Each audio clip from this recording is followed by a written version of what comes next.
பிள்ளைகளுக்கு வந்து நிறைய பொம்பளை பிள்ளைக்குனாலும் சரி ஆம்பளை பசங்களுக்குனாலும் சரி கரகப்பிள்ளை இது முடி வந்து ரொம்ப கொட்டுது. இப்போ அவங்க வந்து கரகப்பிள்ளை வந்து அவங்க சாப்பிட மாட்டாங்க. அதனால தான் நம்ம இதை வந்து நம்ம தொக்குல செஞ்சு கொடுத்தோம்னா அவங்களுக்கு அந்த கரகப்பிள்ளையே கண்டுபிடிக்க முடியாது. எள்ளு கரகப்பிள்ளை தொக்கு செய்ய போகிறோம். அதுக்கு தேவையான பொருட்கள் 200 கிராம் சின்ன வெங்காயம், 200 கிராம் வெள்ளைப்பூடு, ஒரு மாங்காய், 6 மிளகா வத்தல், நெல்லிக்காய் அளவு புளி தண்ணி ஊற்றி வச்சுருக்கேன் ஊற, ஒரு கரண்டி சீரகம், அந்த சீரகம் எந்த அளவோ அதே அளவுக்கு மிளகு, அரை கரண்டி வெந்தயம், 1/4 கரண்டி மஞ்சத்தூள், சீரக அளவு மல்லி, கருவேப்பிலை ஒரு பிடி, ஒரு கப்பு. எப்படி செய்யுதுன்னு பார்ப்போம். சட்டி சூடாயிடுச்சு. மிளகா வத்தலை வறுத்துக்கணும். வெந்தயம் போடுறோம்ப்பா. வெந்தயம் இப்போ மல்லி போடுறோம். லைட்டாக வறுத்துக்கணும். சீரகம் போடுறோம். மிளகு வறுத்துக்கணும். நல்லா வறுத்தாச்சுப்பா. நல்லா அந்த மல்லி வாடை எல்லாம் நல்லா வருது. வறுத்தாச்சு. அதை கேஸ் ஆஃப் பண்ணிவிட்டு அதை ஆற வச்சு நம்ம மிக்சியில் இதை வந்து பொடி பண்ணிக்கணும். அந்த சூடான சட்டியிலே எள்ளு போட்டுக்கிறோம். எள்ளை லைட்டாக வறுத்துக்கிறோம். எள்ளு நல்லா பொரிஞ்சிருச்சுப்பா. சடசடான்னு சவுண்டு எடுத்து கொஞ்சம் எண்ணெய் ஊற்றுறோம்.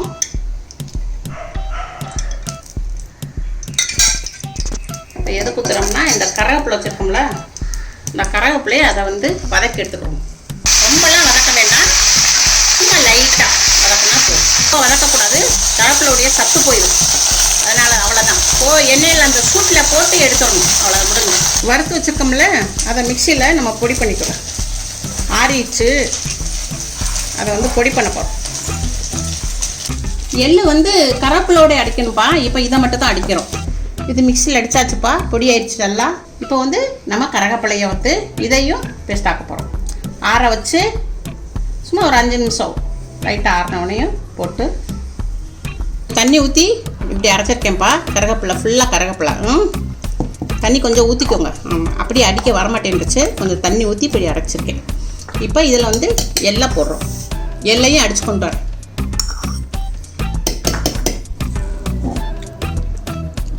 எல்லையும் அடித்தாச்சு. இப்போ எள்ளும் கருவேப்பிலையும் நம்ம அடித்து பேஸ்ட்டாக வச்சுருக்கோம். நல்லா கமகமான அந்த எள்ளு வாசமும் அந்த கருவேப்பிலையுடைய வாடையும் நல்லா வருது. இப்போ நம்ம குழம்பு எப்படி செய்கிறோன்னு பார்ப்போம். இது கொஞ்சம் நல்லெண்ணெய் கொஞ்சம் லைட்டாக விட்டுக்கிறோம். எண்ணெய் ஊற்றிட்டு எண்ணெய் காஞ்சிருச்சு. 2 வெந்தயத்தை பொரியட்டும். இப்போ வெள்ளைப்பூடை போடும்.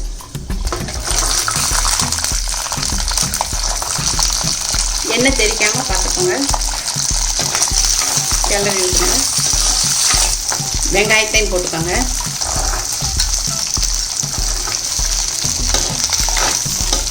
நல்லா கிளறி விடுங்க. கொஞ்சம் வேகட்டும்.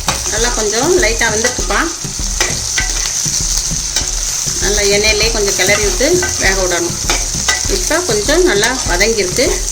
மஞ்சள் பொடி நம்ம அரைச்சி வச்சுருந்தோம் இல்லையா பொடி, அந்த பொடியையும் போடும். அதையும் கிளறி விடுங்க. கருவேப்பிலை எள்ளின் பேஸ்ட்டு அடித்து வச்சுருக்கோம் இல்லையா, அந்த இதையும் இதில் கொட்டிடும். இது ரொம்ப நல்லா இருக்கும்ப்பா. இது வந்து கருவேப்பிலை சேர்த்துருக்கனால இப்போ யார் கருவேப்பிலை சாப்பிடாதவங்க இப்படி சாப்பிட்டுக்கலாம். ரொம்ப நல்லது. இப்போ நம்ம வெள்ளைப்பூடு போட்டிருக்கோம்.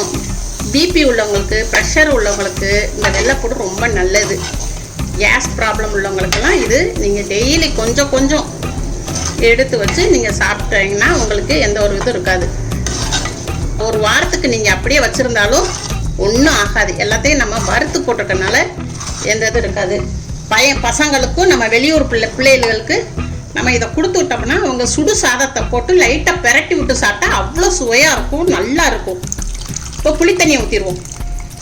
முடி கொட்டுதுன்னு சொல்லிட்டு கவலைப்படாதீங்க. இப்படி நீங்கள் வச்சு சாப்பிட்டீங்கன்னா உங்களுக்கு எந்த ஒரு இது இருக்கும், அவ்வளோ டேஸ்ட்டாக இருக்கும். புளிப்பாக நல்லா அவ்வளோ ஒரு இதாக இருக்கும். நீங்கள் பிள்ளைகளுக்கு செஞ்சு கொடுத்து விடுங்க.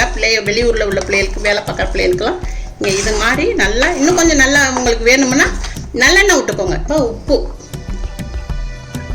அடிச்சு வச்சுருந்தேன்லப்பா, அந்த தண்ணியை தூக்கி கழுவி ஊற்றிருக்கேன். இப்போ மாங்காவும் போட்டுருவோம். இப்போ நல்லா கொஞ்சம் கொதிக்கணும்.